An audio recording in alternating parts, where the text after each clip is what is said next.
So this is the module 1 out of the 6 modules. Okay. So you'll anyways get the video. So the first module talks about the criminal justice system, whether it is what it is, inquisitorial or adversary or accusatorial. What are the international norms regarding the basic principles of criminal justice system? The constitutional perspective of Article 14, 20, 21, and 22, how it applies. The rationale of the criminal procedure. The salient features of the BNSS 2023.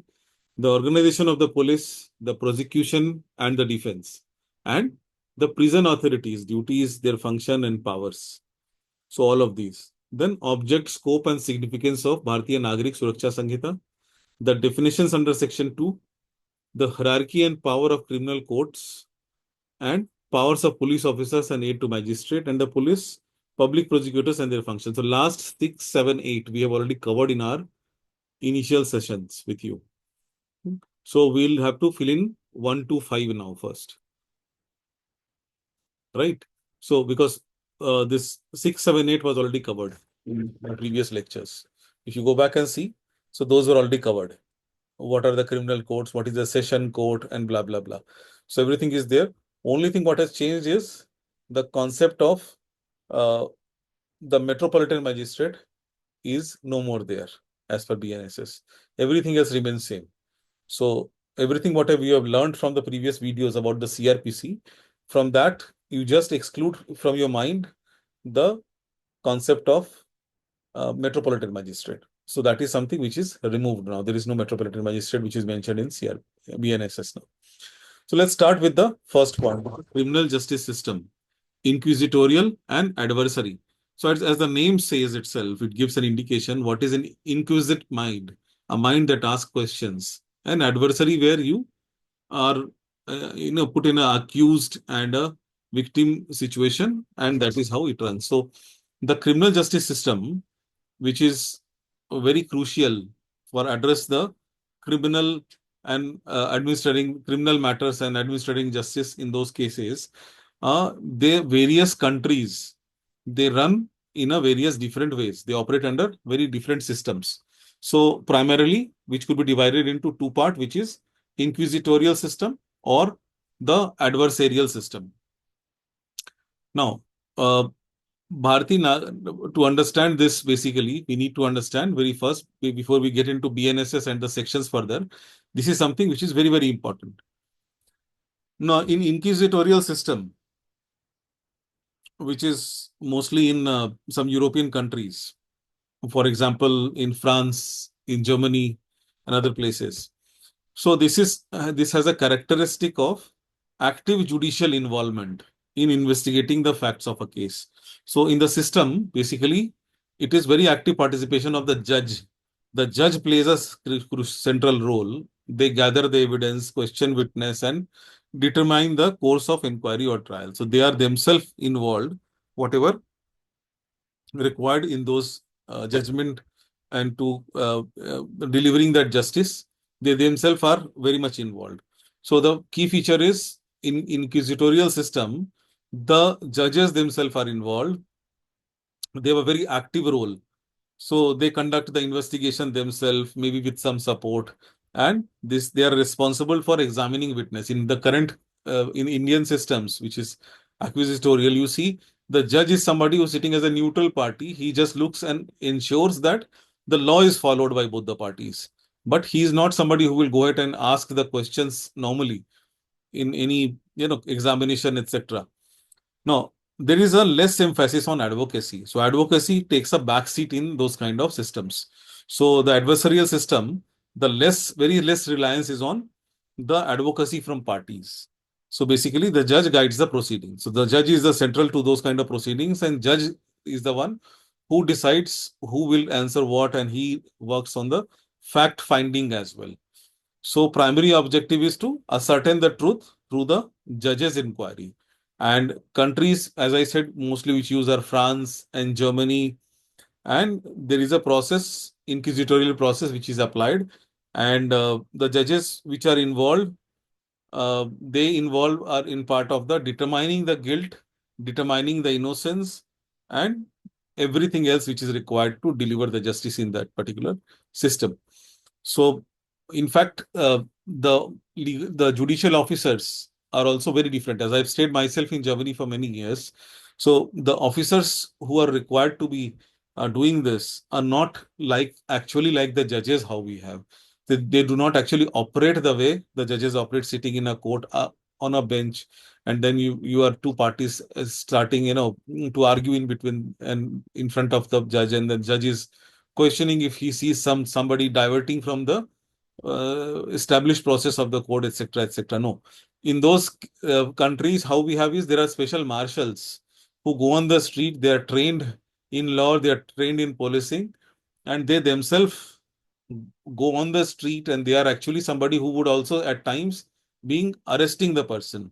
So that is a little bit out of the topic of this particular syllabus, but yes, they take very active part, and they're not exactly like the judges and the setup how we have.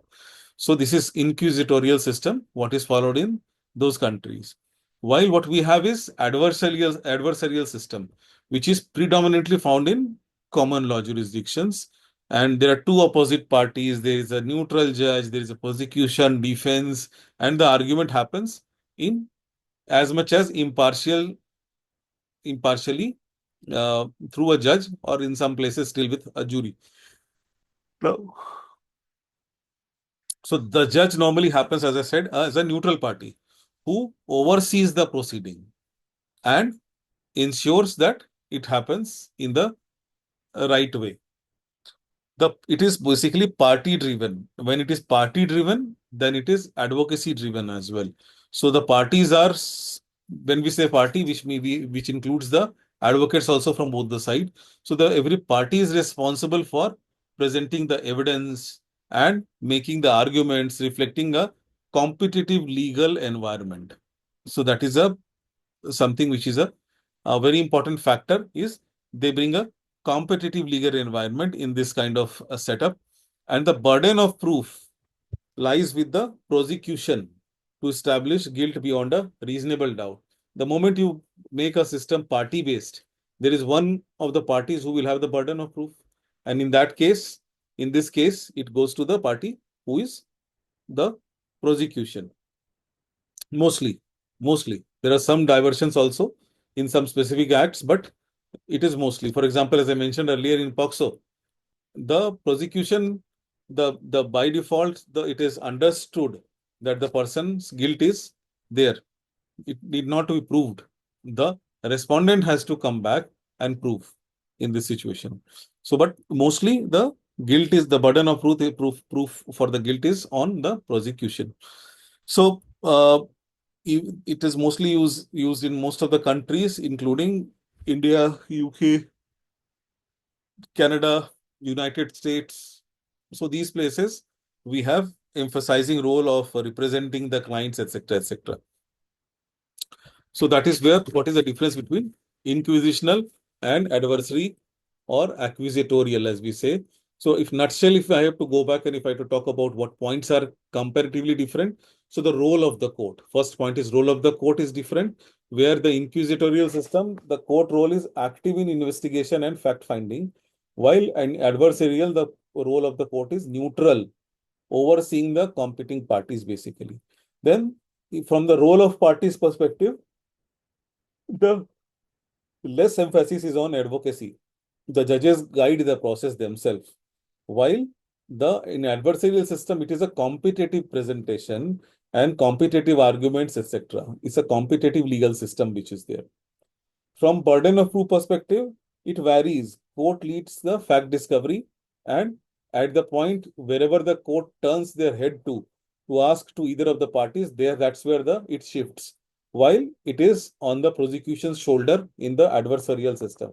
Legal representation may not be mandatory. It is not mandatory in those kind of inquisitorial system, while it is essential for both the parties.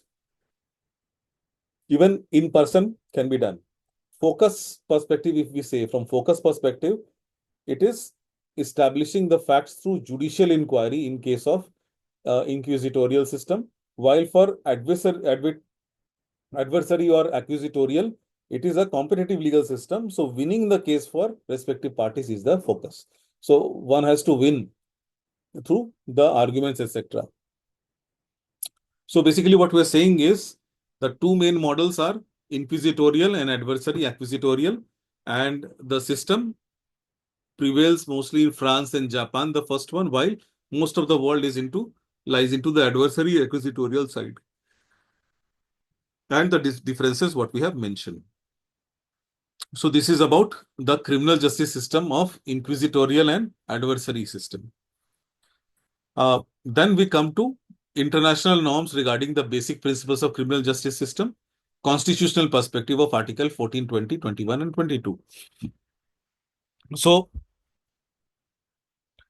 basically, the maintaining law and order, which has to be done to protect the individual right, ensuring the accountability for unlawful actions. Within this, there are framework of international norms as well. And there are constitutional frameworks also. They play a very significant role.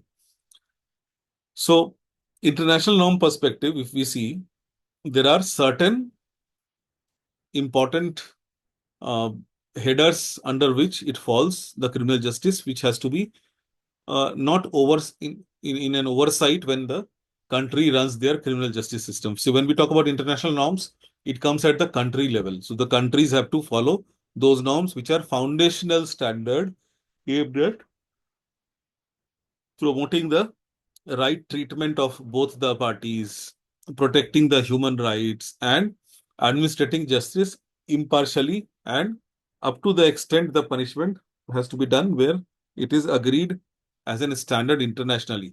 For example, the UDHR, which is Universal Declaration of Human Rights. So UDHR Article 10 and 11 has to be followed if you talk about criminal justice system, where Article 10 says everyone is entitled to a fair and a public hearing by an independent and impartial tribunal or court. While Article 11 says everyone charged with a penal offense has the right to be presumed innocent until proven guilty according to law. So this is what we say in criminal justice system is an international uh, principle and which is covered under UDHR. Second thing, which is very important, is ICCPR, which is International Covenant on Civil and Political Rights. So this also has a very important guidelines for the criminal justice system, which is like Article 14 in this ICCPR says it provides for the right to a fair trial, presumption and innocence, equity before the court, adequate time for the preparation of defense, and the right to legal assistance. So it is not like any Bollywood or a Tollywood or a Hollywood movie where you just hold somebody tight in the court and the person, there is no process. You come back with the evidences and the facts in the court directly, and you make everybody surprised, including the person who is trying, the defendant who is trying to defend himself or herself, and then you win the matter. No, it follows a basic framework where it is presumed most of the cases, as we said, you are uh, innocent until proved guilty. So in that case, you should also get a fair trial. So both the parties have to follow a lot of right processes to ensure that the trial is happening in a neutral manner, giving both the parties an assumption. There has to be a presumption of innocence. Okay, the parties are considered accused. There might be some specific guidelines and specific protocols to ensure we do not lose the accused person, because there is a 50% chance that person might be guilty also.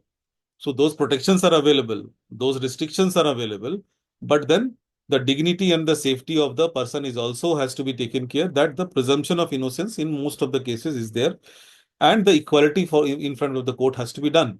And that is why the chances of providing the evidences, the chances of providing the documents, the various different activities and phases of the court are completely curtailed and guided as per the CPC or the CRPC as per the case which is applicable. And those frameworks are very much important for people to follow. Although the Honorable Supreme Court has come back and said that those rules and regulations are for the justice system, they cannot be very rigid. But then again, there is another aspect of it is where it has to be followed by everybody equally also in normal circumstances, not the exceptional circumstances. And the adequate time has to be given to every party. So you give time for a notice, which is a reasonable time, about a week or two. Then you give a reasonable time to the other person to come back and respond, etc., etc. For example, there is one government agency today. Supreme Court has just yesterday. Supreme Court has given a judgment saying there was no reasonable time given to the other party to come back and respond or file a petition towards the as a response to that particular accusation which was given to that party. So, proper time has to be given for defense as well. You cannot just take out people on surprise. Now, this is Article 14, which talks about in ICCPR. Article 15 says, no one shall be convicted of a crime that was not a crime at the time of the act, ensuring the principle of legality. So that is also that retrospectively, you cannot come back and consider something a crime and then penalize somebody. There are some acts, some laws which could be applicable retrospectively, but those things are very rare. But the person cannot be convicted of a crime that was not a crime at that time. So there was a point of time when something, to do something, if it was not a crime, and then suddenly you change the law and then you come back and penalize them. For example, smoking in public place was not a crime at up to a certain point in India. Say, just for a hypothetical assumption, say for until January 2024, it was not a crime. Now somebody makes a complaint. There is a law change which happens from 2nd of January 2024, which says now it is a penal crime. Now somebody goes ahead and files a complaint for whatever activity somebody has done by smoking in the public on the 2nd of January or 3rd of January about something which has happened on 1st of January or before. The person cannot be penalized for the crime because he has not done that. But this is also depending upon various other restrictions and processes in the CRPC, where what kind of crime we are talking about. Now, other principles, so we talked about the UDHR, we talked about ICCPR. Let's talk about basic principles in the independence of the judiciary, which is also very, very important. So there are established principles which are reinforced the concept of the independent judiciary as a concern of a fair criminal justice system from external influences. So normally, if you see a judge cannot be directly implicated or penalized or could be punished, and so on and so forth. There are multiple clauses you will read shortly in module 2, where what kind of safety measures are given to the judiciary system also to ensure they are not implicated unnecessarily, not disturbed unnecessarily, and there is a service, there is a safety given. So this is about the international norms. International norms are primarily the UDHR, the ICCPR, and the independence of the judiciary, which is considered in this particular topic. The constitutional perspective is, of course, there, because until and unless the constitution is not kept in mind, which is the guiding light, the preamble, which is the guiding light for the constitutional amendments and the constitution itself. So there cannot be any justice system which could be beyond that. But especially 14, 20, 21, and 22, which is part of the syllabus in the new Savitribai Phule University syllabus. So 14, 20, 21, 22 is something which has to be read and understood. So let's talk about Article 14. What is Article 14? It is equality before law.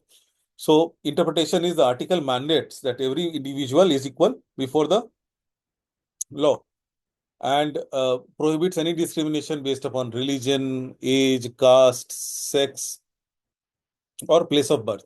So it guarantees all persons have equal protection of the law within the territory of India. And understand, every article within the constitution is applicable to person who is standing on the soils of India and standing within the territory of India. It is not only for the citizens of India. So this guarantees us equality before law for everybody who is standing on the soils of India. What is the implication of Article 14? Article 14's implication is it affirms a principle of non-discrimination. End of the day, what we talk about in a no discrimination based on so and so is it talks about non-discrimination, absolute non-discrimination, in spite of being a person of any such categories or even being a citizen or no citizen of India. So this will help in administration of justice. So there should be some basic guideline which has to be set, and this is one of the guidelines which says that it is equality before the law. Everybody gets the right opportunity, right process, right presumption, etc., etc. That every individual who are accused of a crime are treated equally and fairly, equal and fair. That is why the Supreme Court said, I mentioned earlier also, is that bail is the rule, jail is the exception, or punishment is an exception, acquittal is the rule. So this is all because we started to follow from long back time in India also the principles of natural justice. We started to think about punishments towards reforms, bringing the society closer, and even for those people who have been accused, to bring back them to the society rather than punish them in isolation. So this is one of the principles under which we talked in Article 14. Then we talk about Article 20. So Article 20 is protection in respect of conviction for offences. So Article 20 is something which guarantees a protection against any retrospective penal legislation or any kind of uh, conviction of the offence, except the law which was forced at that point of time, which we discussed in previous part, which was part of the ICCPR. So that is something which is also guaranteed under Article 20, and nobody should be prosecuted or punished for for the same offense more than once. This is also which is guaranteed. Hmm? So this protection is against a harassment by the state, because all the criminal cases are by the state to protect their people, and that is why Article 20 is also something which is very, very important to help not getting anybody penalized unnecessarily, because uh, for the same offense multiple times, or for a retrospective kind of nature of somebody, if somebody is implicated into a legal matter.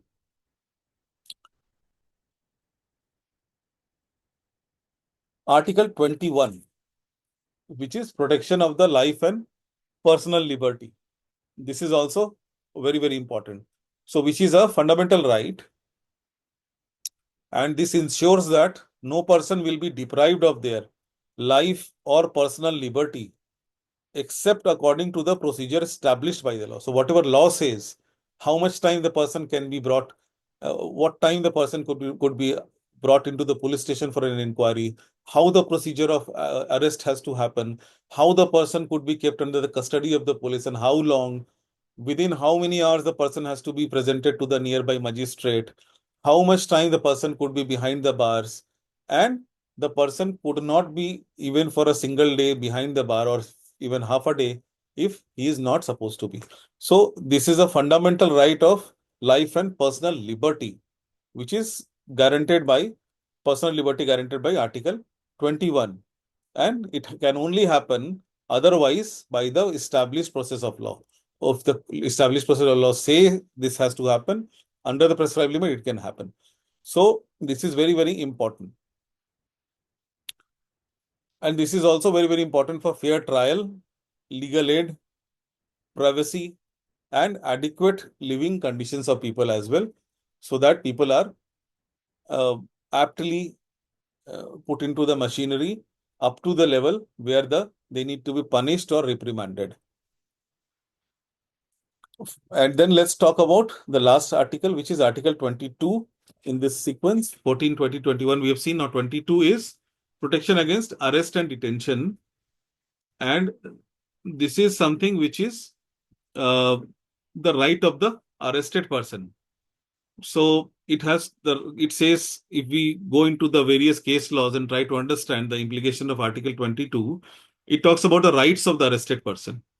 So the person has a right to be informed, the person has a right to have a counsel or advocate or lawyer, and the person has a right to be produced before a magistrate within 24 hours and avoids a uh, illegal detention. And then this is how the Article 22 saves you from the various illegal detention. So summary, if we talk about 14, 20, 21, 22, it is 14 guaranteeing the equality before law. 22, 20 talks about protects individual from ex post facto law. 21 upholds the fundamental right of life and personal liberty. And 22 talks about safeguarding individual against arbitrary arrest. So this is why it is kept together in chapter 2, where international norms are also focused towards the same objective, where the constitutional perspective, so our we can say our constitutional perspective of India is completely aligned with the international norms or vice versa. And what we can say that we are aligned with the international norms of regarding the fair trial.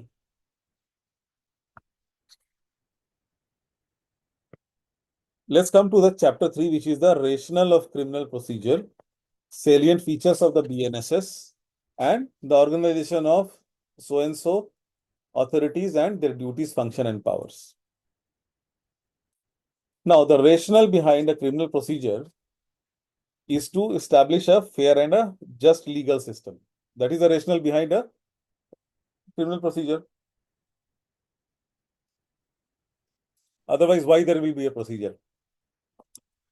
So, to ensure that the individuals accused of crimes, please understand, the people are always accused of crime.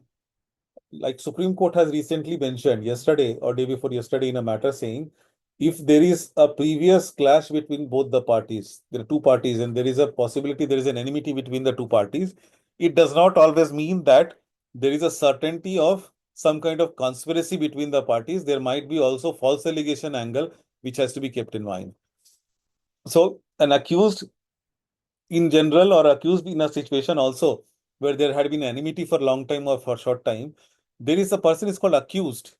It has been brought to the light, in light to the judiciary to ensure, to validate in and ensure that was the person or really an accused, or it was he was made an accused on false grounds.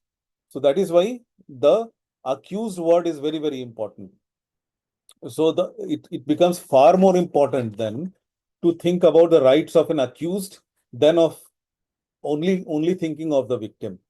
Victims' rights are very, very important. Yes, victim is somebody who might be victimized at various grades and various levels. And that is why the rationale of crime procedure also looks into the, not only looks into the rights and the basics principle to applying to safety and safeguard the victims, they also have to protect the accused. It cannot go off guard.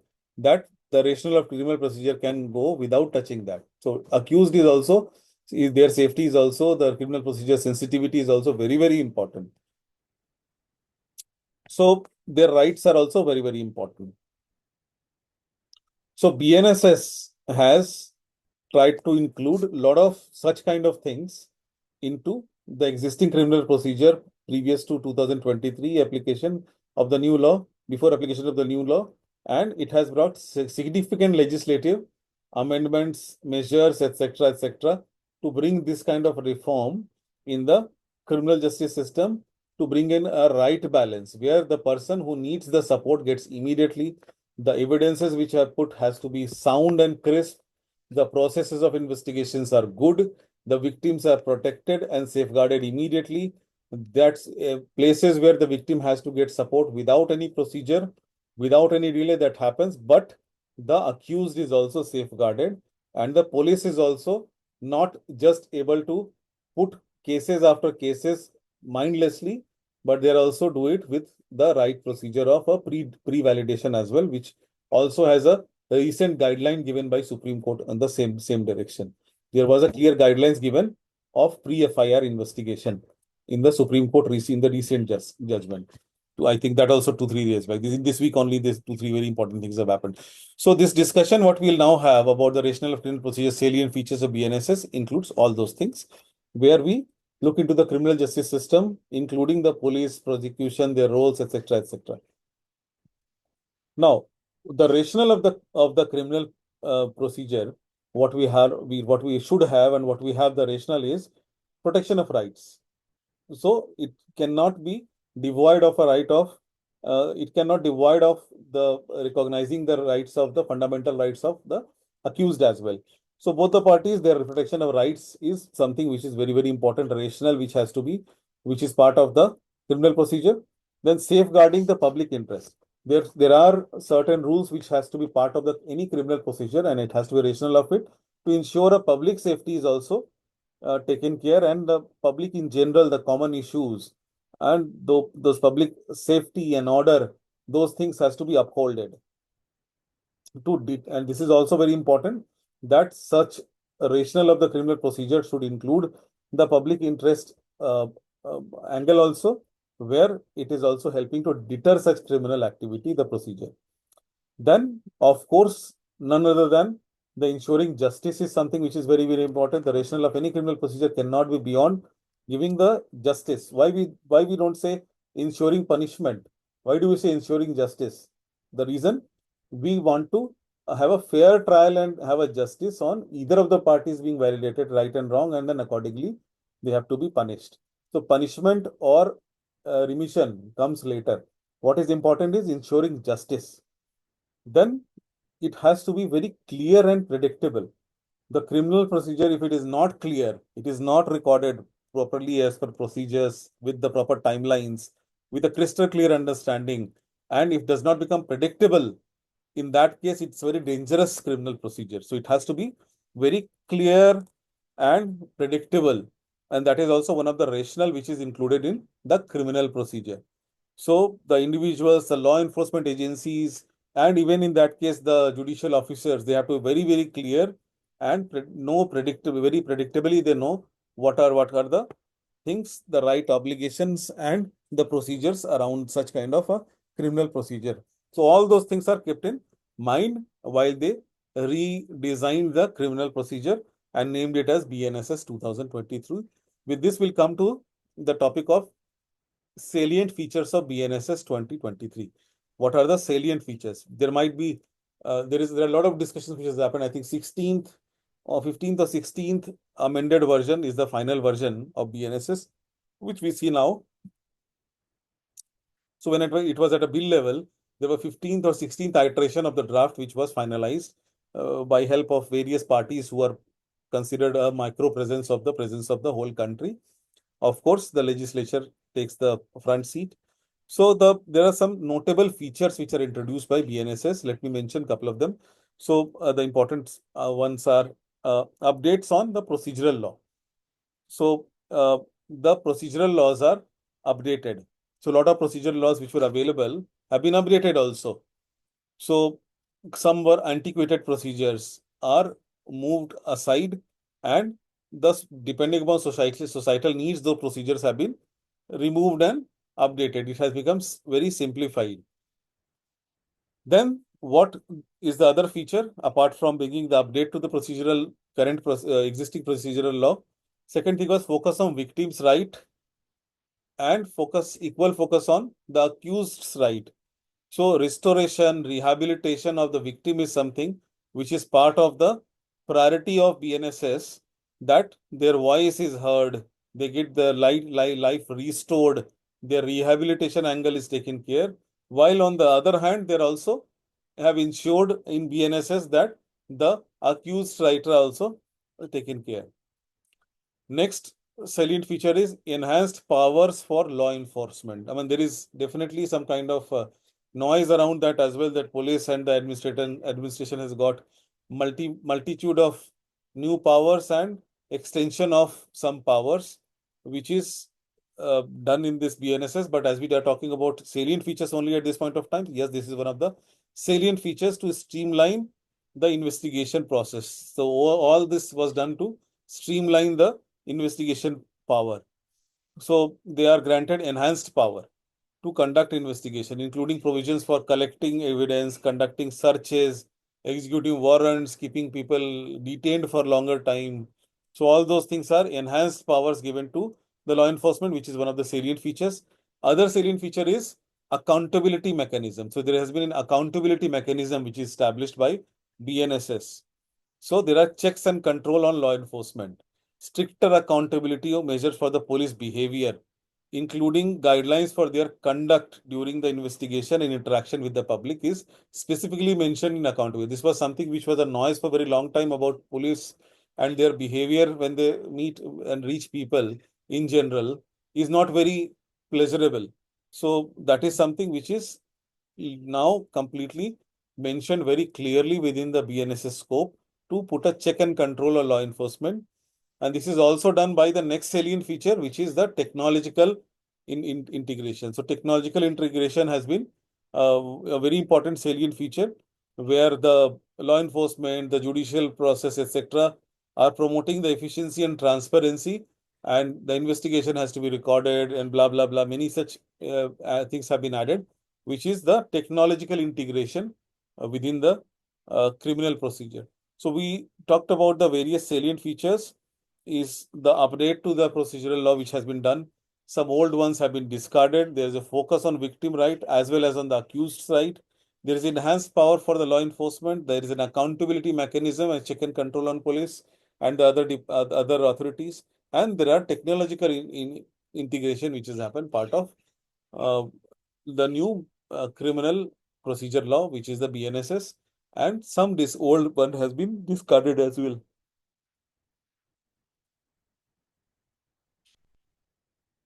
Now let's talk about the organization of the police. Now, in normal, in general, if we say who is a police officer, so a police officer basically is a common man whose all of their uh, what is different from the common person is their rights are their responsibilities as well. So whatever right the common person has of safety, the right of fundamental rights, etc., etc., liberty is their responsibility. So that is their responsibility to ensure those rights are secured for others. So all the rights for people become a responsibility of a policeman, and the duties, as we say, is the primary responsibility for law enforcement because police department itself is created for law enforcement.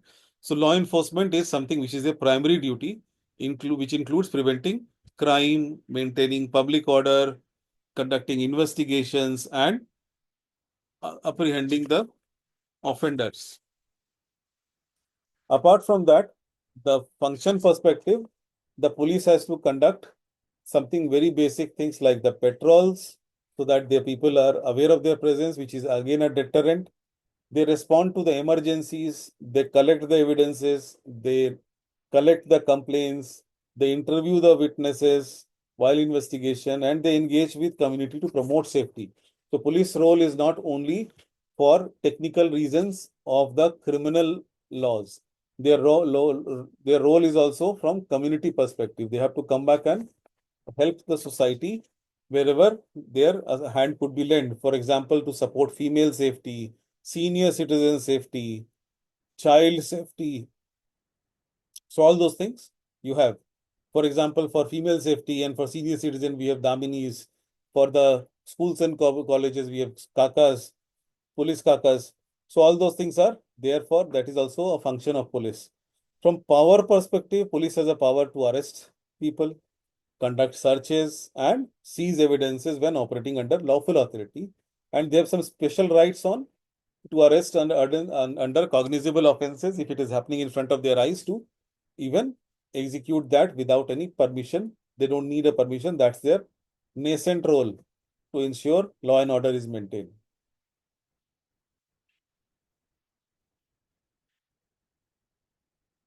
Now let's talk about the organization of the prosecution. So the prosecutor we know is as public prosecutor or APP, additional public prosecutor.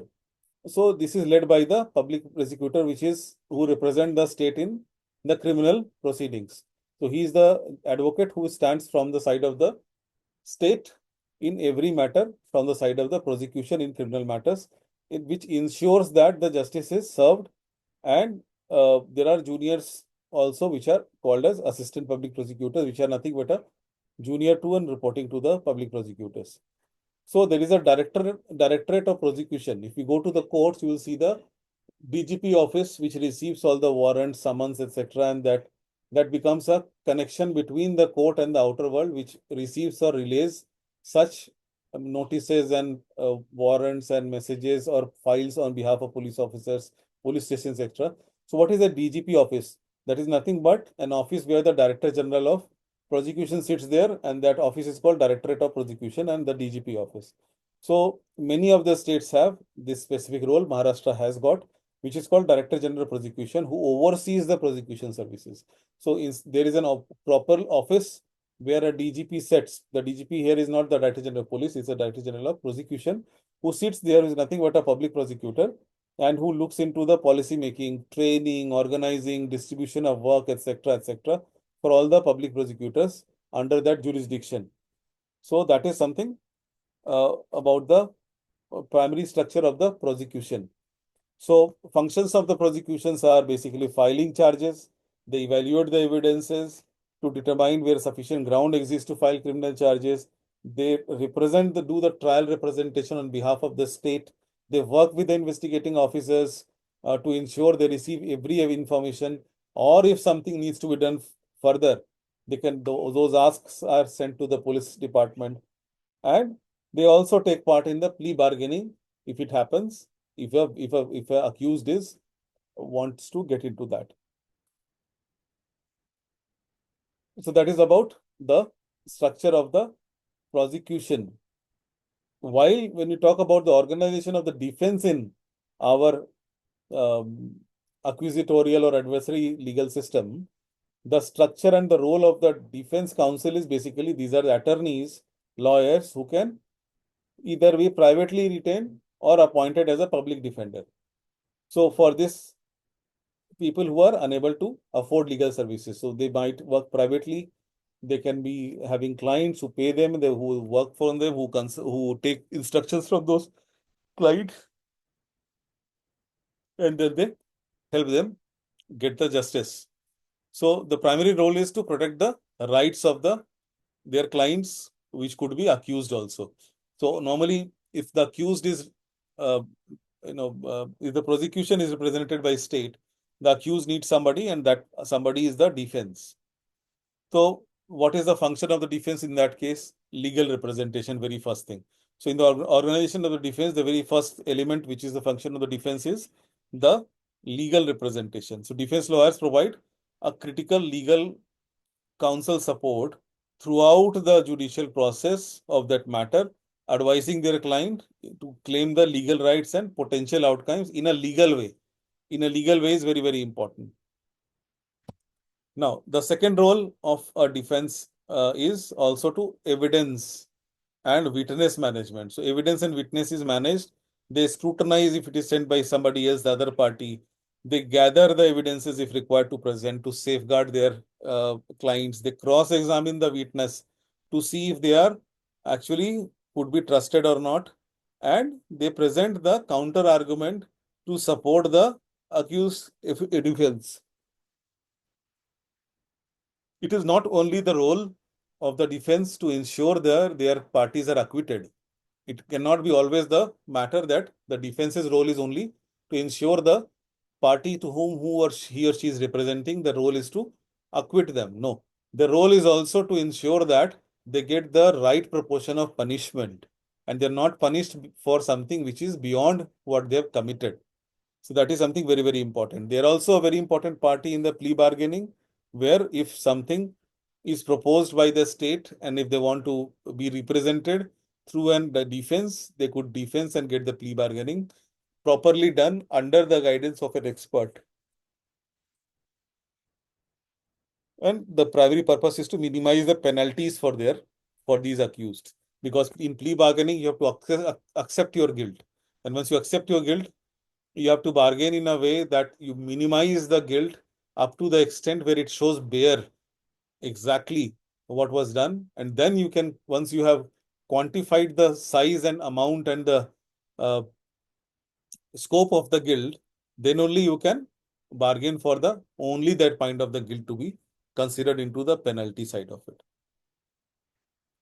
So this is something which is organization of the defense. While the organization of the prison authorities is normally run by the Inspector General of the prison.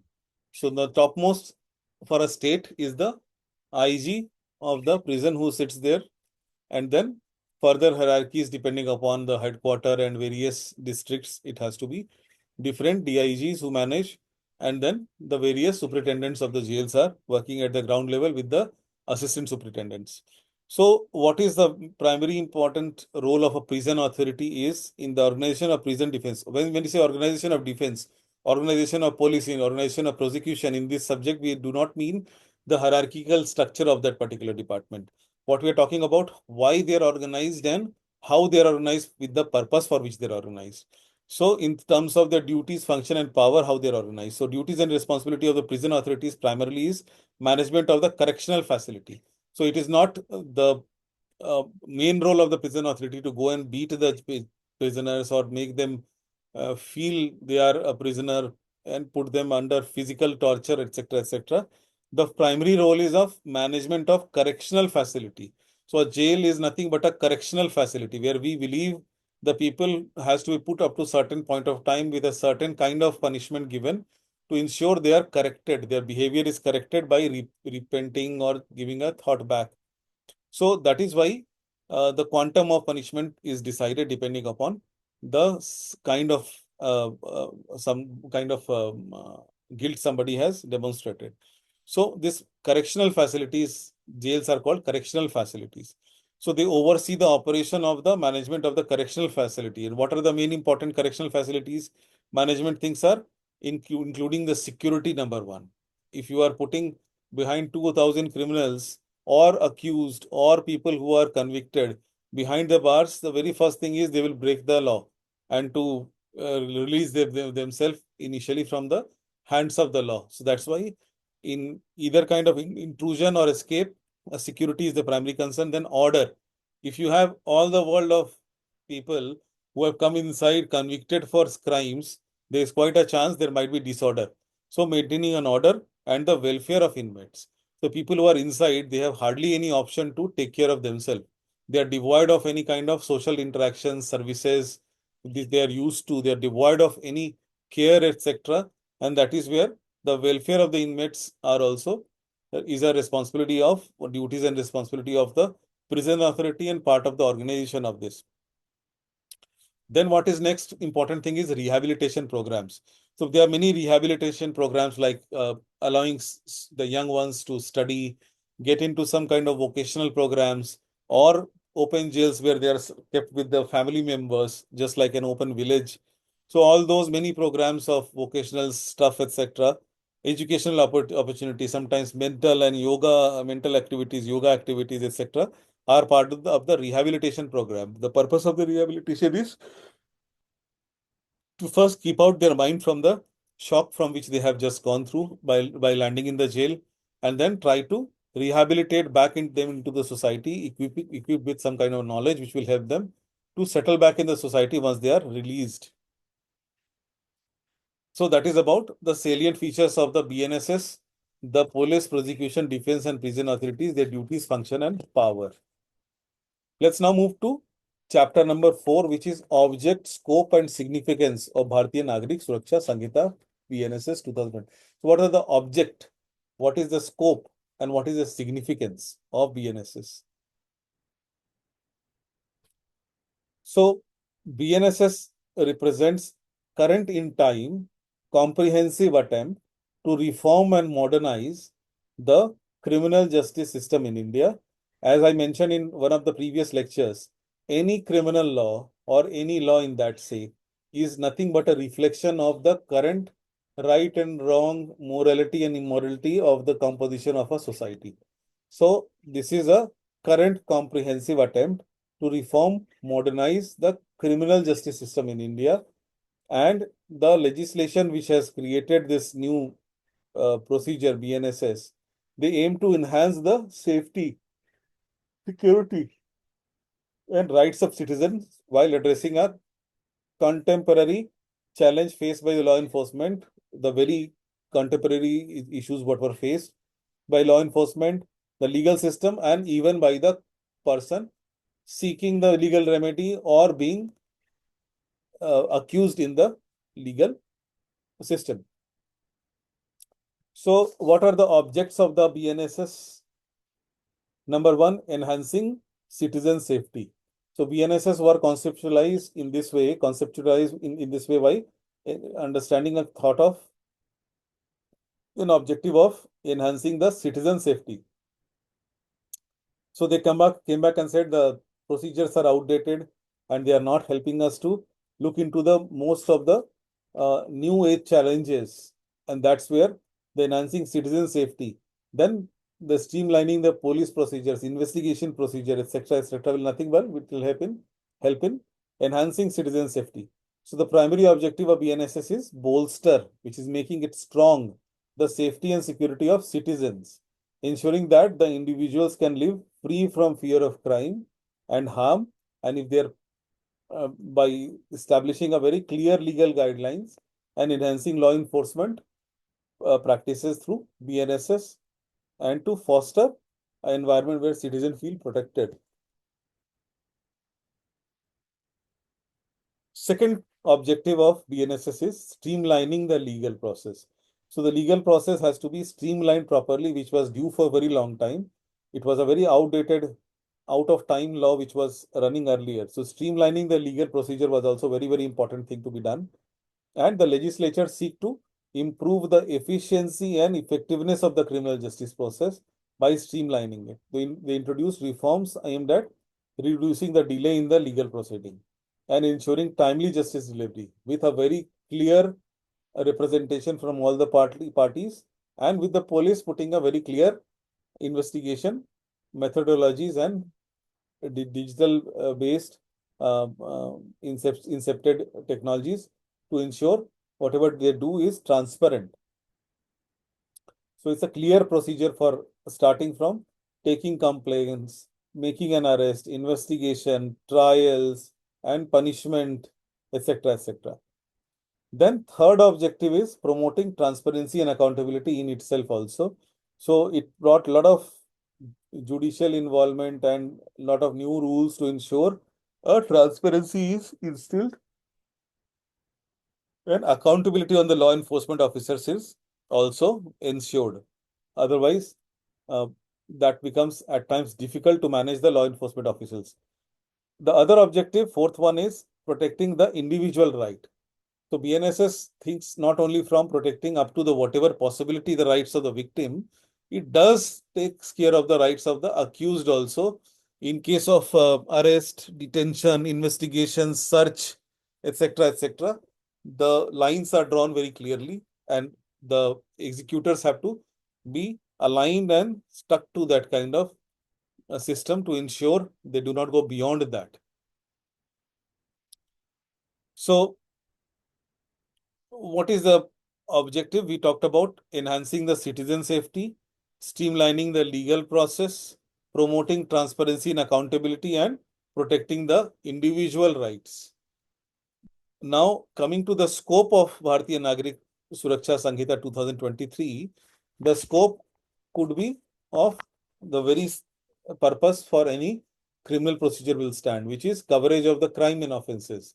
So it encompasses a wide range of offences from minor to interaction and how that has to be handled in those situations.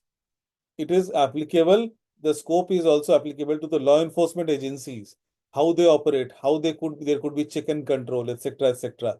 Then it also has a scope where a clear and a strong judicial oversight is embedded, so that the responsibility of the judges, or maybe we can say the eyes of the judiciary, is something which is monitoring it.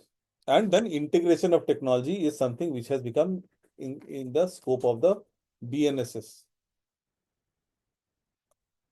And because of this objective of enhancing citizen safety, streamlining legal process, promoting transparency, accountability, protecting individual right, the scope which is created for the particular new this law, there is some significance which has been come out of uh, could be counted for the BNSS.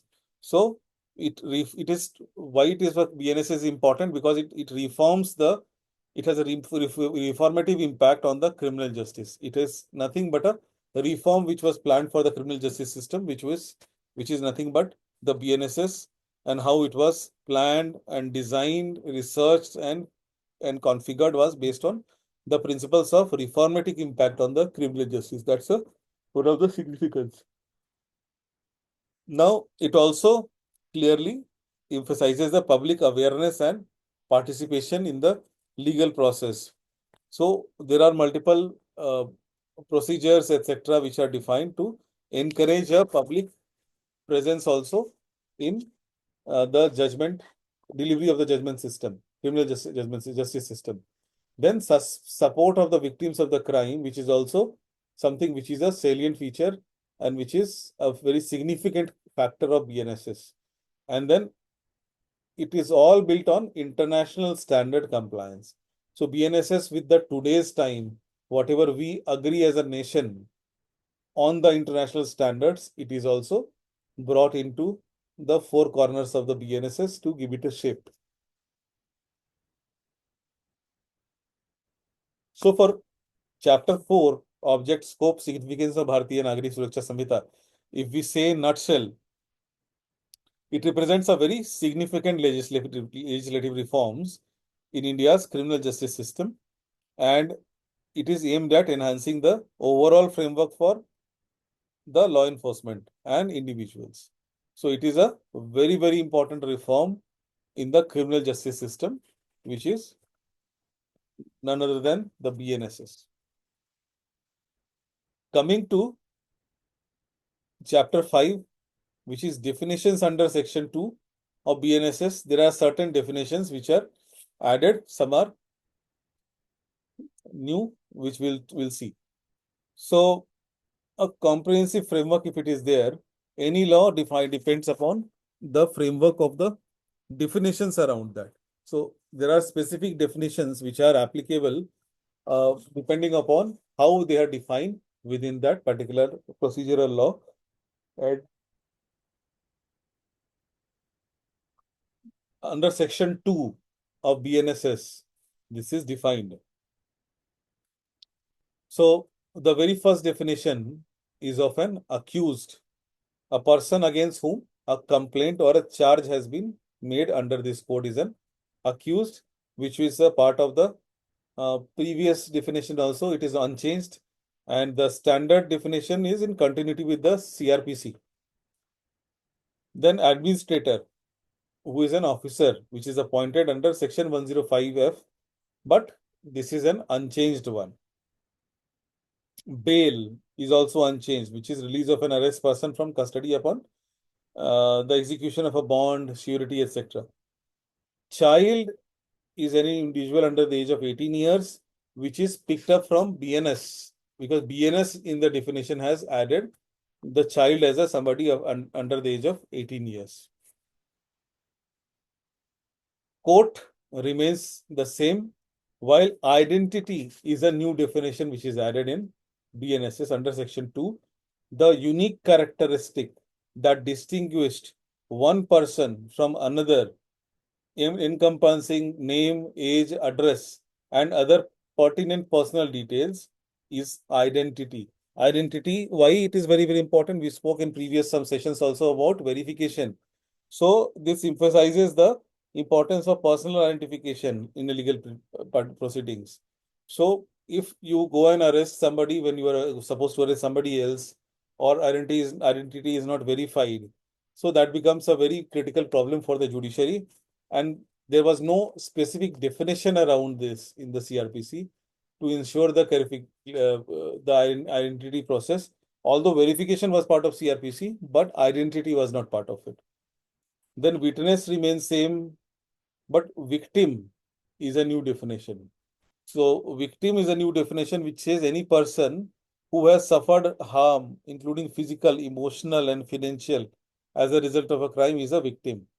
So if you have to protect the right of the victim, which is the role of the BNSS ahead from CRPC, so you should have a definition of victim also, and that is why the victim has been brought in. The definition of victim does includes the physical and the psychological aspects of it. So what is the rationale behind these new definitions? So these are to ensure to bring clarity on those terms to be able to implement them. So it brings up very clear clarity and precision on what exactly is this. Then it could be added into the framework of the legal interpretation, and then uniformity. Everybody understands the same meaning of the same definition. That is why the definition clause is there, and to help the protect the right of the people also. It is very, very important. Those people are defined under the CRPs, BNSS. So hierarchy power of criminal courts section 6 to 17, 21, 29 is almost same, where we have only what is missing is now the metropolitan magistrate and the metropolitan courts. Except that everything remains same under these sections.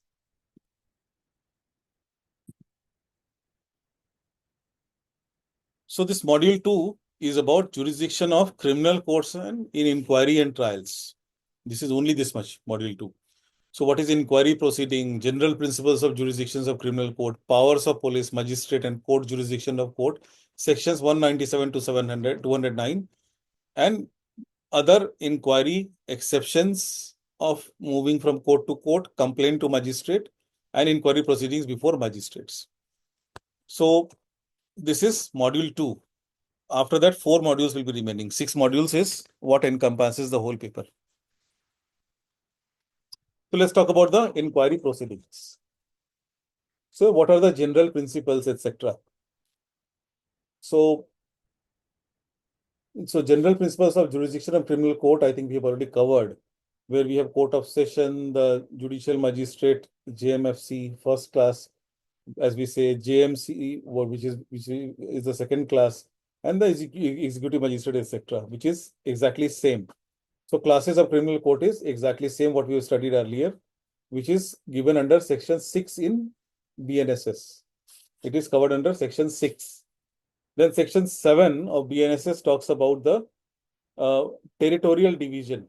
So section 7 talks about that every state must have a session division, which can be consist of one or more districts, and the state government can consult with the High Court to alter the number of limits of these divisions and districts, etc. And existing districts and sessions, etc. are prior to BNSS are automatically recognized under the new framework. So this is part of section 7. And section 8 then defines the court of session in BNSS, which is a court of sessions to be established for each session division presided over by a session judge appointed by the High Court. And additional session judges, same composition as we have studied earlier, where they are having almost same power, but they are there to support and distribution of the work with the session judge. And the session judge manages their work. Then the courts of judicial magistrate is in section 9, which is part of it. And it talks about the court of judicial magistrate will be there as much as number of JM courts would be in every district, with power conferred to them defined by regulations set by High Court and the called out by the state GR. Special courts for the judicial magistrate. Then CJM court as defined in section 10 of BNSS, that each district have a CJM court also appointed by the High Court, who supervises and manages the activities of all the judicial magistrates.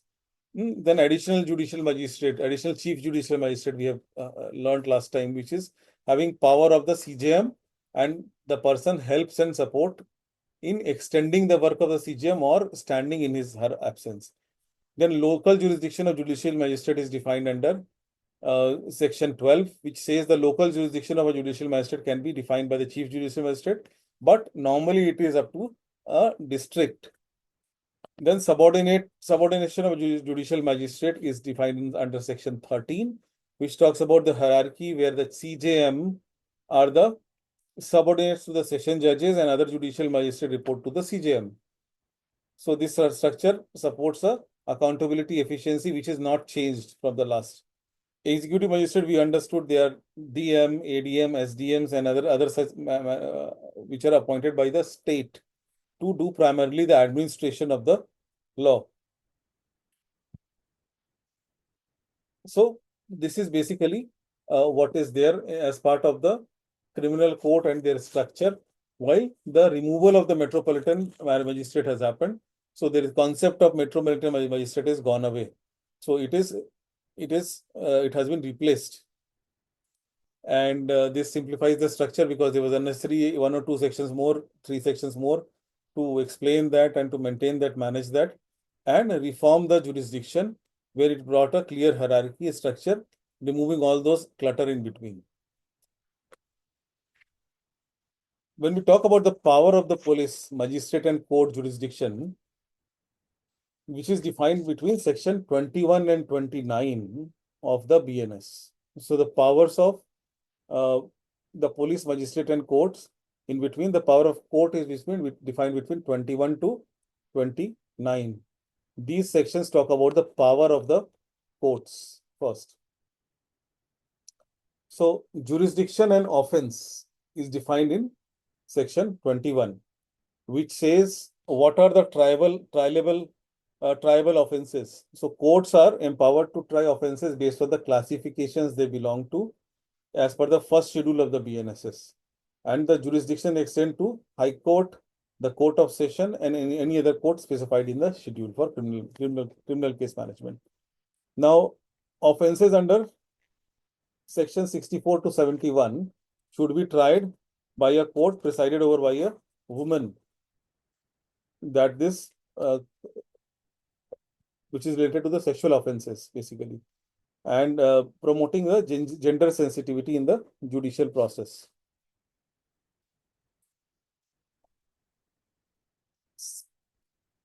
Section 22 to 25, they talk about the sentencing authority. Who could be the sentencing authority? So High Court and Session Court, they have authority to pass any lawful order, which we heard in the previous some sessions also, when we were talking about the same in detail, we have learned there, including the death sentence. But only difference between Session Court and High Court in terms of sentencing is it has to be confirmed by the High Court, a death sentence. The CJM we have learned earlier is may impose any lawful sentence except for the death penalty or life imprisonment and cannot sentence beyond 7 years. First class magistrate cannot impose any imprisonment beyond up to 3 years, not more than that, and fines up to 50,000, or community service, which is new addition in the BNSS. Second class magistrate has authority to impose imprisonment up to 1 year and fines up to 10,000 only, or community service. There might be powers imparted to a JMC to look into cognizable offenses also. In that case, then they can impose more higher level of punishment. And community service is something which we have learned in all these first JMFC and JMC we talk about. It is a work benefiting the community that is a person has to do as a corrective action. So this is defined in section 22 to 25. As we said, powers of court is, when we talk about, is section 21 to 29 of BNSS. Then 21 to 25, we talked about the sentencing authority, who is authority to sentence and up to what extent.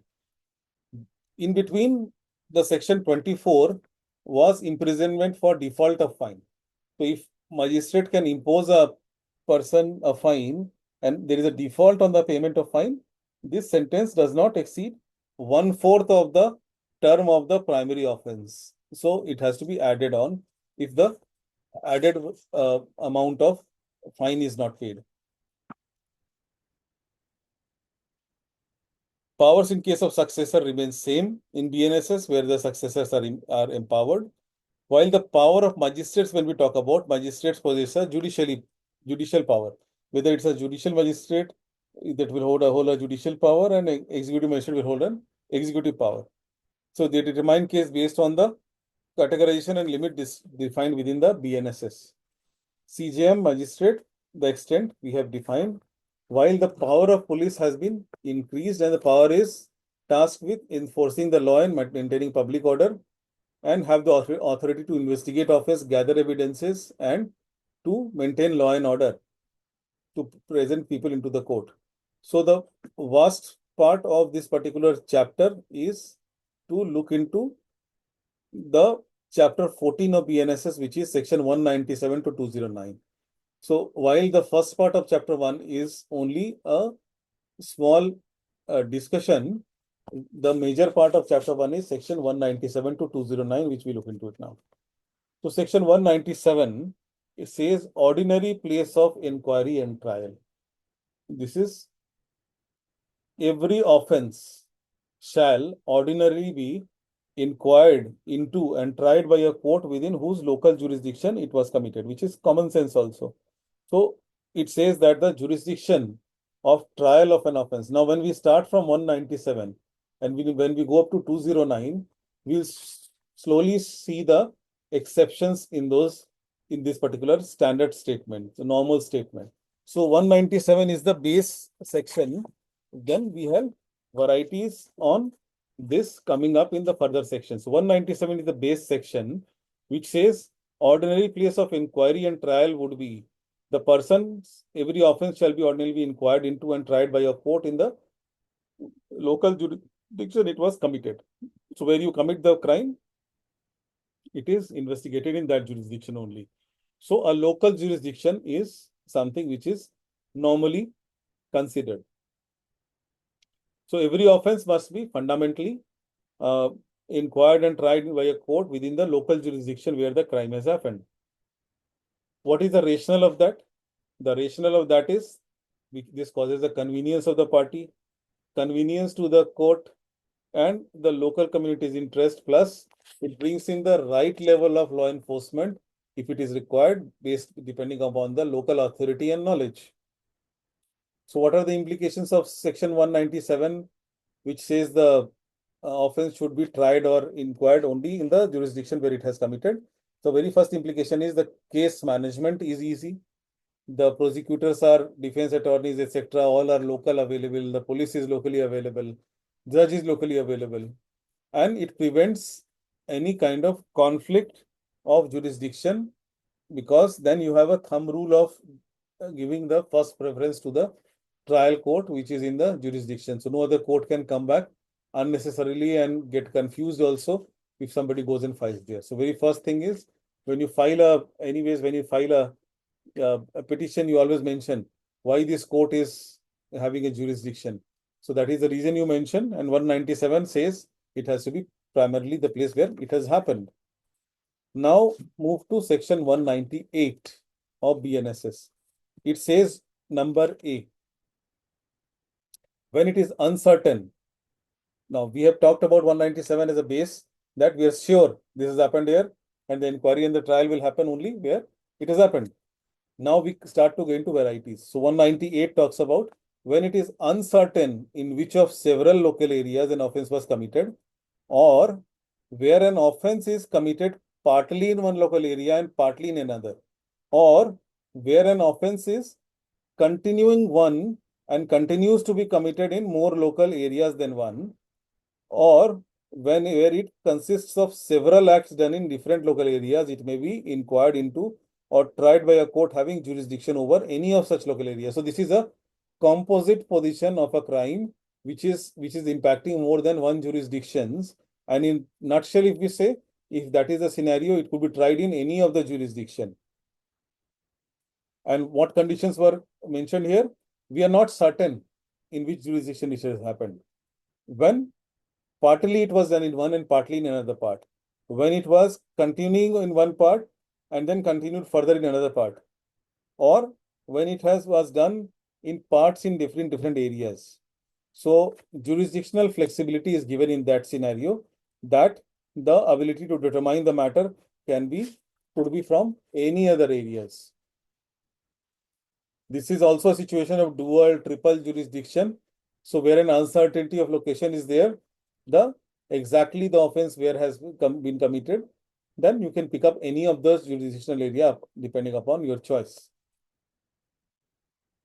Then partial commission. For instance, where a crime is partially completed in one area and then partially in another, the court can, from either of the area, can hear that. So for example, a theft has happened. Somebody does a theft in some house.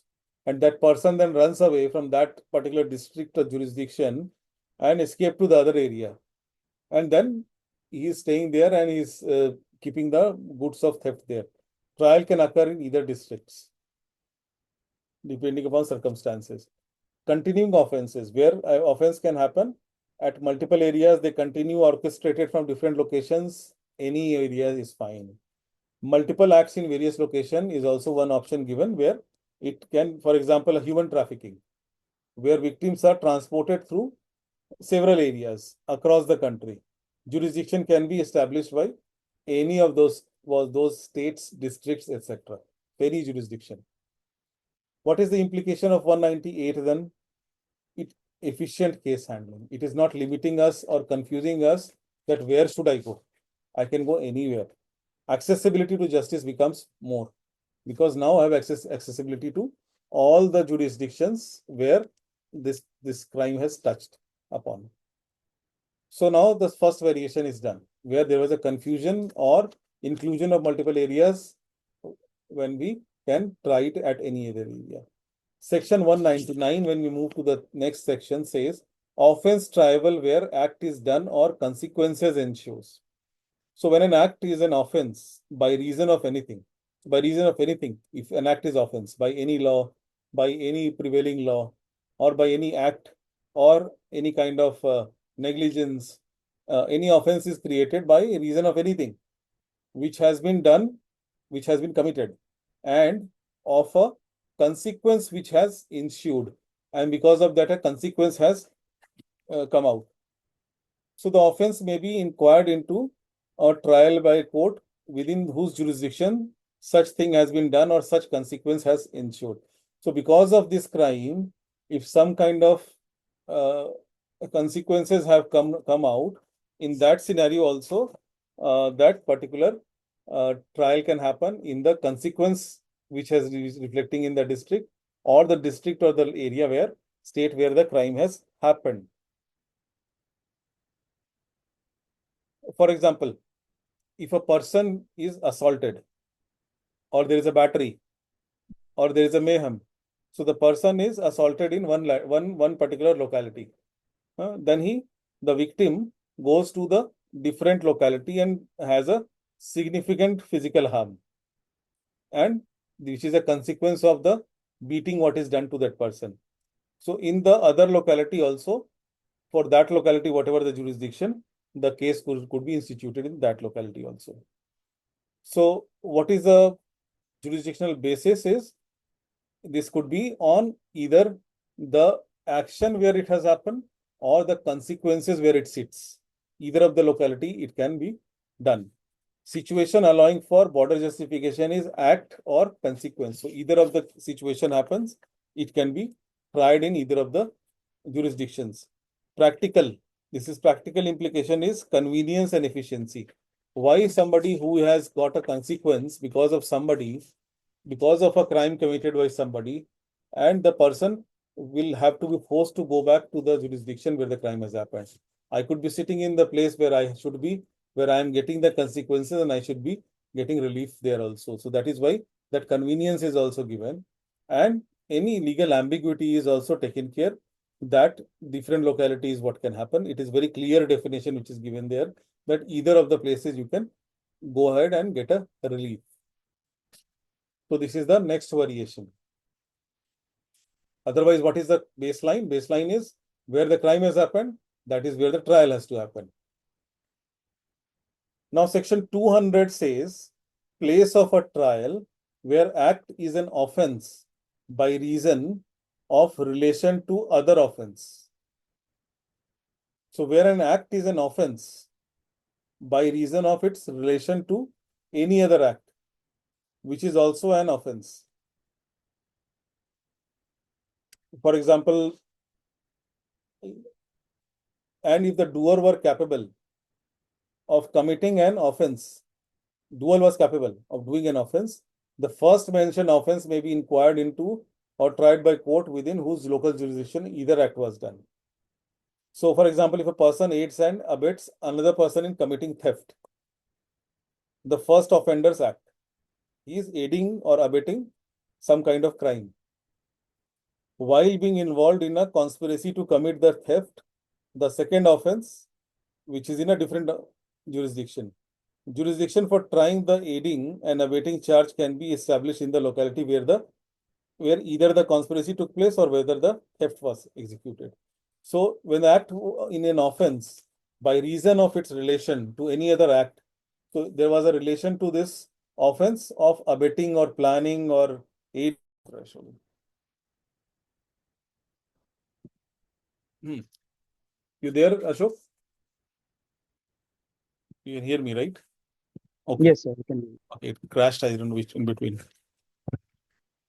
So in this example, if you can see, uh, the when an act of offense by reason of its relation to any other act. So what was act here? The act was aiding, planning, abetting that particular theft. Huh? So there is a relation because of reason of its relation to another act. Then the actual theft happened somewhere else, which is also an offense. So other act also has to be qualifying as an offense. So there's something negative, something bad was planned, which is a crime. Then the execution also happened because in relation to that act, that plan and action has happened, which is also a crime, or which would be an offense if the doer were capable of committing an offense.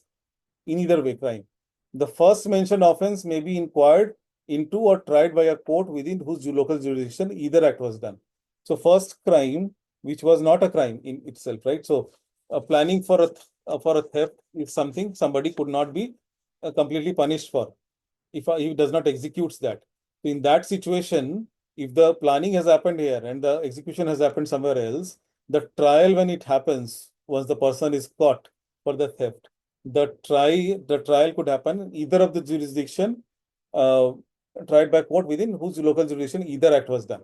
So then now, once you have committed the crime, which was in connection with the previous crime, which has committed an action which is again a crime, which is theft, the trial now can happen for both of it and either of the courts. For both for conspiracy of planning, the planning of theft and the actual commitment of the theft. So it has a jurisdictional framework given in to accommodate both the situations, how that can be tried. And there is a connection which is established. So there is a connection in between when the first offense, by reason, because of that, the other crime has happened. So this crime has happened. So if it wouldn't have happened, it would have just become a mens rea. So it would have had no crime. But the first one also now existed as a crime because of a connection with the crime which has happened because of that. So that is something which is a connection which is established and which is qualifying the first one also as a crime now. And this first one also can be tried in either first place or second place. And practical implication is it becomes an enhanced judicial efficiency, equitable access to the justice. It can go up to the level where the person who has committed the crime at the first order of the crime was the planning, that person can be punished for that as well. So this was the another variation. Now coming to section 201, which is place of trial in case of certain offenses. So these variations are done now. Now we talk about place of trial in case of certain offenses. So there are 5 subsections into this. Subparts. So number 1 is any offense of dacoity or of dacoity with murder, of belonging to a gang of dacoits, or of escaping from custody may be inquired into or tried by a court within whose local jurisdiction the offense was committed or the accused person is found. So the jurisdiction is decided by either the offense where it was committed or the accused person where they are found. Either of the side of jurisdiction can is where the matter could be tried. So this is for dacoity with murder, or for escaping from custody. So either of the places, either the person where they have committed the dacoity, where they have committed a murder, or they have escaped, or where they are all found. Second is any offense of kidnapping or abduction of a person may be inquired into or tried by a court within whose local jurisdiction the person was kidnapped or abducted, or was conveyed or concealed or detained. So, if in case of abduction or kidnapping, either you do the court has a jurisdiction where the person was kidnapped or abducted, or where the person was kept, or where the person was put in between where he was finally kept. Then point 3. So first one was for Dakati, murder, and running from custody, which was a special case. The kidnapping, you see the nature of these two. The nature of these crimes are distinct. They have two different places which could be connected. One is where the crime has happened and the person will run away. Kidnapping, where somebody will be kidnapped, always will be kept somewhere else. That is why they have two jurisdictions by nature of their the crime. Number 3, any offense of theft, extortion, or robbery may be inquired into or tried by a court within whose local jurisdiction the offense was committed, or the stolen property, which is the subject of the offense, was possessed by any person committing it or by any person who received or retained such property knowing or having reason to believe it is to be stolen property. So again, it has two different places by nature of the crime. So where the theft, extortion, robbery happens, and where the article is found, provided the person from whom I have recovered the articles has properly knowledge of this is being of theft. So for example, there is a theft which happens at location A, and then the articles are found in location C, where the articles were first brought in location B, the shop which used to sell the articles of theft at point B. So point B is somewhere where the articles are primarily brought and sold in the market. Now it was brought by somebody who was a wholesaler from that shop, or a retail seller who was from a shop, and goes and sells in shop C, point C. So C has no knowledge about that. So the jurisdiction of this applicability of this section is only up to point A and B, where they have a knowledge of they're selling the goods of theft. Point 4, any offense of criminal misappropriation. So this is for misappropriation or of criminal breach of trust. So more related to business and finance. May be inquired into or tried by a court within whose local jurisdiction the offense was committed, or any part of the property which is the subject of the offense was received or retained or was required to be returned or accounted for by the accused person. Of course, by nature of the crime, either it can happen at the place where the crime has happened, or it is related to some property related to the matter, and those jurisdictions are also connected. And the last one is any offense which includes the possession of stolen property may be inquired into or tried by a court within whose local jurisdiction the offense was committed, or the stolen property was possessed by any person who received or retained it knowledge or having reasons to believe it to be stolen property, which is actually point 3 only. It's only a clear clarification, again given purely for the theft. So these are some special crimes which by nature of them have a two different location presence, and this gives a judicial authority in both those places. So this is section 201. Coming to section 202, offenses committed by means of electronic communications and letter, etc. Now this is again a special thing when we talk about the variation. So this is something which is a very new exception in terms of where the crime has to happen, where the trial has to happen. So electronics communication has a very different kind of setup. So any offense which includes cheating may, if the deception is practiced by means of electronic communication or letters or telecommunication messages, for example, emails, etc., be inquired into or tried by any court within whose local jurisdiction such electronic communication or letters or messages were sent or were received. So local jurisdiction of such electronic communication letters from where they were sent or they were received. Mostly it is received, because it's sometimes very difficult to know where exactly that particular crime is happening from. It might happen from a very distal, far off place. So mostly it is from an unknown place also, because of the electronic kind of makeup of the address where which could be hidden also through firewall, etc., and VPN. And any offense of cheating and dishonestly inducing delivery of property may be inquired into or tried by a court within whose local jurisdiction the property was delivered by the person deceived and was received by the accused person. So, in case of a phone fraud, a mobile fraud, this is condition is met because the property was delivered by the person who was deceived. I can put it in my local jurisdiction where I stay, or was received by the accused person. The person received also through digital presence in my locality also, and he has received in his locality also. So the offense can be tried in either of the location. Convenient is for me to initiate in my location because, as I said, most of the time digital crimes is very difficult to find the offender. Point 2 of section 202 says any offense punishable under this section 82 of the Bharatiya Nagarik Sanhita, which is the new IPC, may be inquired into or tried by a court within whose local jurisdiction the offenses were committed or the offender last resided with his or her spouse by the first marriage or the wife by the first marriage has taken a permanent residence after the commission of the offense. So let's take an example.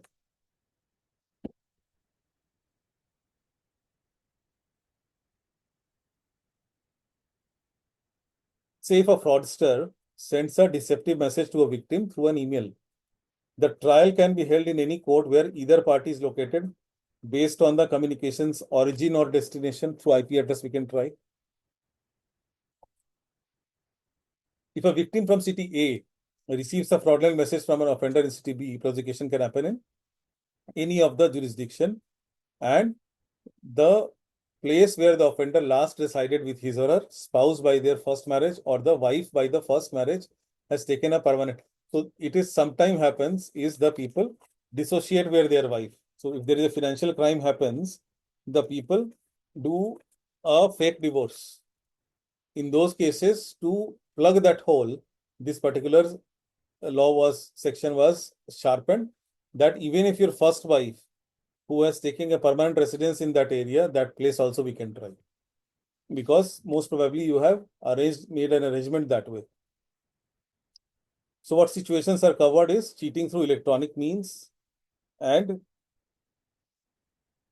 it goes to the beyond to the level where even dissociated the first marriage spouse is living, that is also a jurisdiction considered. Then comes section 203.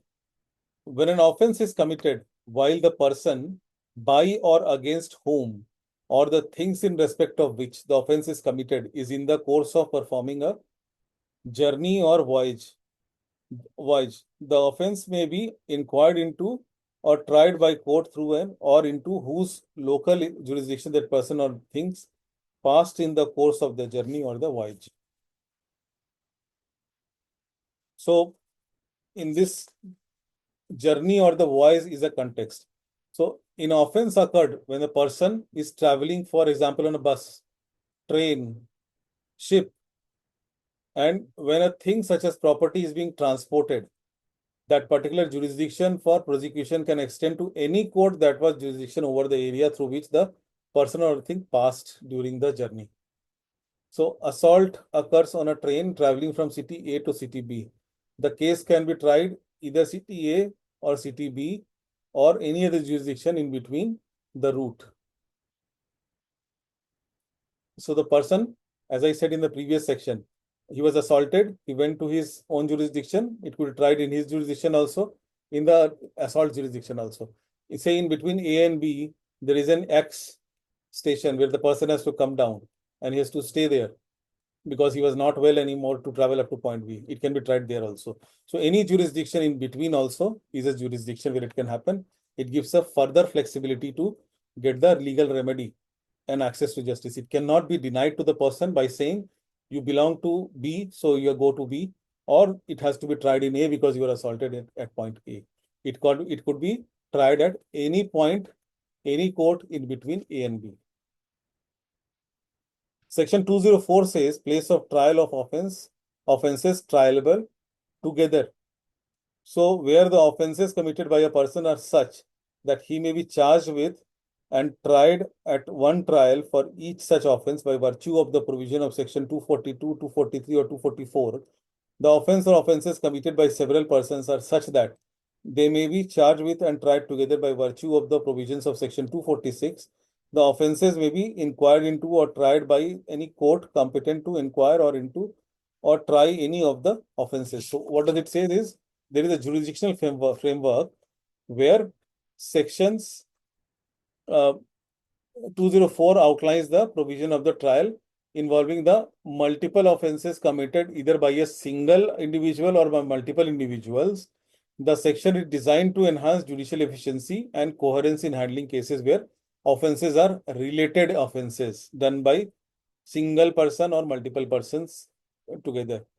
So, in case of individual offenses, when a single accused person commits offense, that can be charged and tried together due to the interrelation defined in all these sections 242, 243, 244. The trial can take place in any court. While, for example, a person who commits a theft and assault during the same incident can be tried to a single trial, and the case can be heard in any court that was the authority to handle either of the offense. So he will be tried for theft and assault in one single court. While multiple persons, subsection B said that if several individuals are accused of offenses that can be charged and tried together as prescribed in 246, the case can be prosecuted in a court competent to handle any of the involved charges. For example, in a scenario when multiple individuals are charged with conspiracy and robbery stemming from same incident, that case may be tried together in a court that holds jurisdiction over those types of offenses. So any of the court can try. So what is the benefit? It brings an efficiency to ensure that the person could be tried at any of the places and consistency is continued, which was part of the section 197. Section 205 says the power to order cases to be tried in different session divisions. Now, this is a different variation depending upon power to order cases to be tried in different session divisions. So notwithstanding anything contained in the preceding provisions of this chapter, the state government may direct that any case or class of cases committed to trial in any district may be tried in any session division. So the state will decide what kinds of cases, what class of cases, what cases would be tried in which session divisions, provided that such direction is not repugnant to any direction previously issued by High Court. It should not be in a alternate direction or other direction to the High Court's direction because they take the judicial direction or the Supreme Court's such direction or under the Constitution, under this Sanhita or any other law for the time being. So it cannot be contrary to that, but then if it is not contrary to anything which is present, state can give a direction. So it is an authority of the state government which can do that kind of distribution, and situation for application could be, for example, transfer of cases. The state government can initiate a transfer for various reasons. For example, overloaded court, they can make a new court and transfer everything to from the original court or district. The need for more impartial fair trial, they can come back with more specialized setup and etc. etc. Or logical consideration. For example, people who are reaching there. So tomorrow, if there is a bench of High Court in Pune, what will happen? All the matters which are originating from Pune courts right now go to Mumbai, all of them will be transferred to Pune. So this is overload and geographical, logistic related. So this is inclusive of all the different case types, and this is restriction is from the state government power, but then it has to take guidance from the High Court or the Supreme Court or any existing statutes which are existing. It cannot go in the contrary direction. Section 206 says High Court to decide the cases of doubt, district where inquiry or trial shall take place. Now, this is a very special variation where two or more courts have taken cognizance of the same offense. We are talking about always until now that offenses are committed at multiple places, or there are reasons to have it recognized at multiple positions, or the reasons where it might be through travel connected to multiple positions. What happens when the two or more courts have taken cognizance of the same offense? And question area arises as to which of them ought to inquire into or to try that offense. The question shall be decided this way. Number A, if the courts are subordinate to the same High Court, it will be decided by then High Court, the same High Court. If the courts are not subordinate to the same High Court, by the High Court within the local limits of whose appellate criminal jurisdiction the proceedings were first commenced, and thereupon all proceedings in respect of that offence shall be discontinued. So if Court A and Court B, both the places, the same offence has been instituted as a complaint, in that case, the High Court will then take over if they are part of the same High Court jurisdiction. If not, then where it was first instituted, that High Court will take over. So this gives us decision-making process in such scenarios also, which is part encoded in the current law. So same High Court subordination or different High Courts cross-subordination, and discontinuation of other proceeding is also, which is mentioned here, which is something part of this particular provision. And this is a very practical thing because these things happen at times. And what happens in those things? So that has been thought of also. Section 207 says, power to issue summons or warrants for offences committed beyond local jurisdiction. So we have learned in the previous one of the session about power of issue summon for warrant for offence committed for a crime which has happened in my jurisdiction, but then the person is in another jurisdiction. That is where how we send the summon, how it is transmitted to the magistrate, how it has to be reported back. If it has go to a department, then the department head, how they respond on that. But this is a scenario just different where it says power to issue summons to warrant for offences committed beyond the local jurisdiction. The offence itself has been committed in a different jurisdiction, and I am the court giving the summon and warrant for that offence. So when a magistrate of the first class sees reason to believe that any person within his local jurisdiction has committed outside such jurisdiction, whether within or outside India, or offence which cannot, under the provision of section 197 or 205, whatever we discussed until now, or any other law for the time being is in force, be inquired into or tried within such jurisdiction, but is under any law for the time being in force tribal in India. Such magistrate may inquire in the offence as if it has been committed within such local jurisdiction and compel such person in the manner hereinbefore provided to appear before him, and send such person to the magistrate having jurisdiction to inquire into or try such offence, or in such offences is not punishable with death or imprisonment for life, and such person is ready and willing to give bail to the satisfaction to the magistrate acting under this section, take a bond or bail bond for this appearance before the magistrate having such jurisdiction. So the person is, the very first condition for this situation is it cannot be completely done to an alien. It has to be done to the person whose actual place of jurisdiction is my jurisdiction. Then this is applicable. It is not applicable that XYZ, who is never been part of my jurisdiction, has no relation at all, and I come back and give a summon or a warrant around that person. No, it cannot happen. The person was originally in my jurisdiction. He has committed it in India or outside somewhere where it is not my jurisdiction, and I can go ahead and issue that warrant for any crime which is considered a crime for the time being.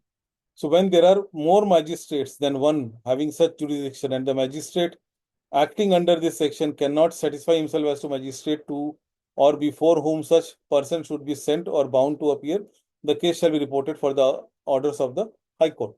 So if there is a confusion that the person is in my jurisdiction or somebody else's jurisdiction, and should I go ahead and summon and issue a summon or a warrant, and in that condition, High Court takes a role where it becomes it takes the charge of sending the summon and warrant in that case. These are very interesting and special cases. And this could be applicable to India and abroad situation also. And when the person is summoned, the person can manage a bail also in the local court or in the current court. Second last is section 208, which is offences committed outside India. Now completely outside we are talking about. So by a citizen of India, whether on the high seas or elsewhere, or by a person not being such citizen, or any ship or aircraft registered in India, he may be dealt with within respect of such offences as if it has been committed at any place within India at which he may be found, or where the offence is registered in India, provided that notwithstanding anything in any of the preceding sections in this chapter, no such offences shall be inquired into or tried in India except with the previous sanctions of the central government. So it gives a judicial authority to offences outside India. So it the span is going beyond India, allowing the Indian legal system to act upon any such offence which is under specific condition is considered a crime in India, and the section address extraterritorial jurisdiction of the courts. Now, situations covered is citizen of India. The person is this is applicable to citizens of India only. For example, if an Indian national commits a theft while on an international cruise, Indian authorities can potentially charge them under Indian laws for theft and upon their return to India. Then second thing, non-citizens or Indian vessels. So offences which are committed by a non-citizen or ships or aircraft registered in India. That was the condition, Indian in other countries' jurisdiction. So committed by non-citizen on ships or aircraft registered in India falls under this provision. Such offence can be treated with the same legal authority as those committed within India. For example, foreign national commits a crime aboard an Indian registered aircraft, which is flying. So that individual can be prosecuted under Indian laws if they are apprehended. If we are able to catch, we'll try that person. But then the point is, if we are able to catch, that is why it has to follow the central government guidelines also in those situations.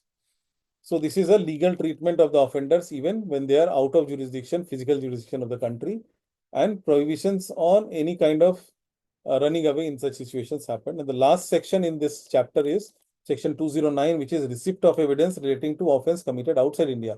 Now you have received an evidence also for an offence committed outside India. So when an offence alleged to have committed in territory outside India is being inquired into or tried under provisions of 208. So 208, the previous one, where the person either Indian or outside, they have done a crime on a ship here and there.